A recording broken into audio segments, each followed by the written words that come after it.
Hello everyone, welcome to DICS। ये हमारा YouTube channel है जहाँ पे हम आपकी सारी क्वेरीज और curiosity associated with current affairs को सॉर्ट आउट करते हैं। दोस्तों, आपने न्यूज़ में सुना होगा कि इंडिया के फॉरेन एक्सचेंज रिजर्व्स बहुत तेज़ी से बढ़ रहे हैं। आपकी स्क्रीन पे आपको इंडियन एक्सप्रेस का एक आर्टिकल दिखेगा जहाँ पे क्लियरली लिखा है that India's forest reserves are record high. तो इस वीडियो में हम ये डिस्कस करेंगे कि ऐसा क्यों हो रहा है और इसके इम्प्लीकेशंस क्या हैं। लेकिन उससे पहले ये समझना जरूरी है कि फॉरेन एक्सचेंज रिजर्व्स में आता क्या है। सबसे पहली चीज है gold. Then we have special drawing rights. Special drawing rights IMF की एक स्पेशल करेंसी है। IMF ने इसको रिलीज किया था 1969 में। At that point of time, many countries were poor and they were unable to trade internationally just because they lacked foreign exchange reserves. तो इसीलिए IMF ने SDR का क्रिएशन किया। अलग अलग कंट्री को SDR अलोकेट किया जाता है according to their quotas and their economic standing in the international market. और SDR को वॉलंटरीली दो कंट्री आपस में यूज कर सकती है on the basis of their virtual trading arrangements. ठीक है, अभी के लिए आप इतना समझिए कि SDR is part of foreign exchange reserves. Then we have hard currency. Hard currency के अंदर 5 करेंसीज आती हैं: dollar, euro, yen, yuan and pound. So there are 5 currencies which form part of hard currencies. Then we have reserve tranche position. Reserve tranche position is again a part of IMF. According to quota allocated by IMF, every country has to deposit their own currency with IMF. और अगर IMF ने आपके कोटा से ज्यादा आपसे आपकी currency demand की है, then that excess currency holding of your currency by IMF is known as RTP, reserve tranche position. Now, why foreign exchange reserves are rising? Let us see. सबसे पहला रीजन है अंबानी जी।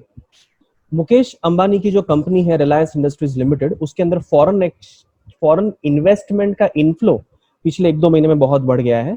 आपने सुना होगा फेसबुक ने रिलायंस में इन्वेस्ट किया है, सऊदी का जो सॉवरेन वेल्थ फंड है उसने रिलायंस में इन्वेस्ट किया है।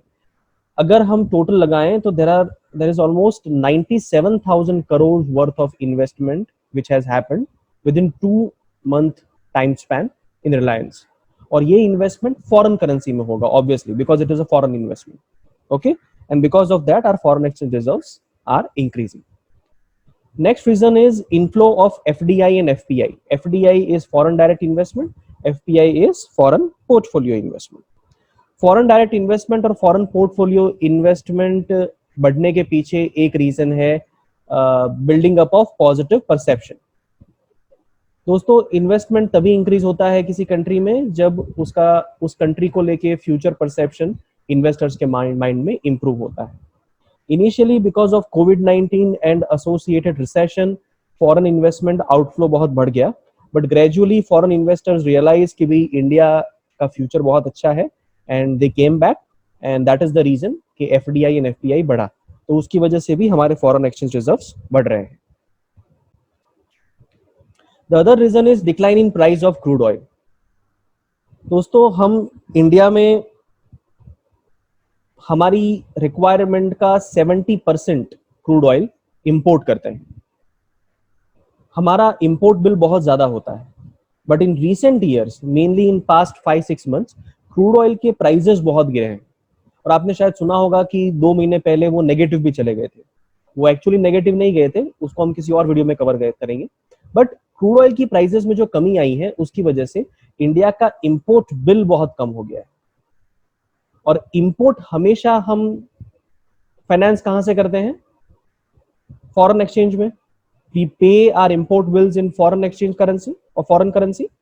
और अगर इंपोर्ट बिल कम हो रहा है that means we have to pay less, and when we have to pay less that means हम ज्यादा फॉरेन करेंसी अक्यूमुलेट कर सकते हैं।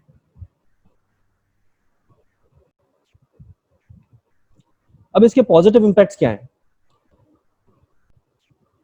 As you all know, in the time of कोविड-19 हमारी ग्रोथ रेट कम हो रही है, इकोनॉमिक एक्टिविटीज आर डिक्रीजिंग, और ऐसे सिनारियो में जब फॉरेन एक्सचेंज रिजर्व बढ़ता है तो they provide us a confidence, and confidence हवा में नहीं होता है. This the reason behind this confidence is our foreign exchange reserves as of now covers 1 year of our import expenditure. That means if we do nothing, then also we'll be able to fund our imports for 1 year. दोस्तों, इसको आप इस तरीके से समझ सकते हैं कि जब 1991 की क्राइसिस आई थी, उस टाइम पे हमारे पास सिर्फ और सिर्फ 2 वीक के इंपोर्ट पे करने जितना फॉरेन एक्सचेंज रिजर्व्स अवेलेबल था, and as of now we are having a foreign exchange reserves which can easily cover 1 year of import expenditure. दूसरा बेनिफिट है कि फॉरेन एक्सचेंज रिजर्व्स के बढ़ने से हमारा रुपी भी स्ट्रेंथन होता है against dollar. Strengthening of rupee का मतलब है रुपी is getting appreciated and dollar is getting depreciated. और आसान भाषा में अगर समझे हम, तो पहले जो हमारा rupee dollar exchange rate 75 rupees per dollar था, because of rising foreign exchange reserves it may go down to 70 rupees per dollar, and that is what appreciation or strengthening of rupee means. So is it all good? क्या सब कुछ सही है? The answer is no.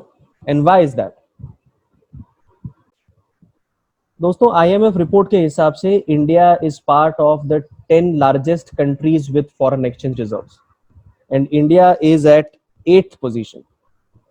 At first position we have China. So India is the 8th largest country with highest foreign exchange reserves. Okay, तो ये अच्छी बात है, बट प्रॉब्लम ये है कि India along with Brazil is the only country in the top 10 which is having current account deficit. So that means India and Brazil का curious case कैसा है कि हमारे यहाँ पे करंट अकाउंट डेफिसिट भी है, but we also have large foreign exchange reserves.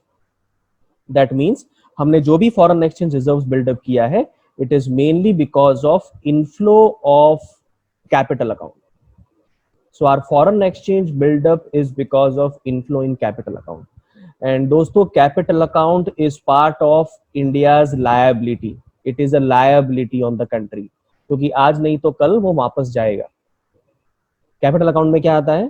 Capital account में आता है FDI, FPI, external commercial borrowing, and also borrowing of government from outside India.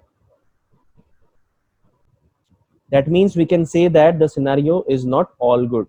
अगर हमें foreign exchange reserves accumulate करना है, तो we should accumulate by going for current account surplus, but it is the distant dream. That is all in this video. If you want to know more about DICS, then visit our website www.dics.co. You can also join our Telegram channel, or you can call us at 95860 If you have really liked this video, then please do like and comment, and please share the video and do subscribe.